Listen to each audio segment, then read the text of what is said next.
హెల్తీగా ఉండాలి అంటే డైట్ ఒకటే సరిపోతుందా? నో.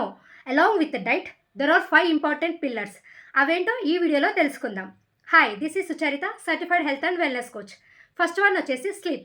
మంచి నిద్ర బాడీ రిపేర్కి, హార్మోన్ బ్యాలెన్స్కి అండ్ ఎనర్జీ లెవెల్స్కి చాలా important.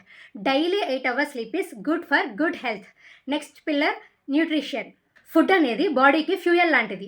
So balanced meal better హెల్త్కి బేస్ అవుతుంది. నెక్స్ట్ పిల్లర్ వచ్చేసి ఎక్సర్సైజ్. డైలీ మనం ఎక్సర్సైజ్ చేయడం అండ్ బాడీ మూమెంట్స్ ఇవ్వడం వల్ల స్ట్రెంగ్త్, స్టామినా అండ్ మెటబాలిజంని ఇంప్రూవ్ చేస్తుంది. నెక్స్ట్ పిల్లర్ వచ్చేసి and or emotions. Stress management, positive thinking and emotional well being కూడా హెల్త్లో ఒక పార్ట్. నెక్స్ట్ పిల్లర్ వచ్చేసి కమ్యూనిటీ ఆర్ రిలేషన్షిప్స్. మంచి రిలేషన్షిప్స్ సపోర్ట్ సిస్టమ్ హ్యాపీనెస్ని పెంచుతుంది అండ్ ఓవరాల్ హెల్త్ని ఇంప్రూవ్ చేస్తుంది. సో హెల్త్ అంటే డైట్ మాత్రమే కాదు, ఈ 5 పిల్లర్స్ స్ట్రాంగ్గా ఉంటే మీ లైఫ్ కూడా స్ట్రాంగ్గా ఉంటుంది.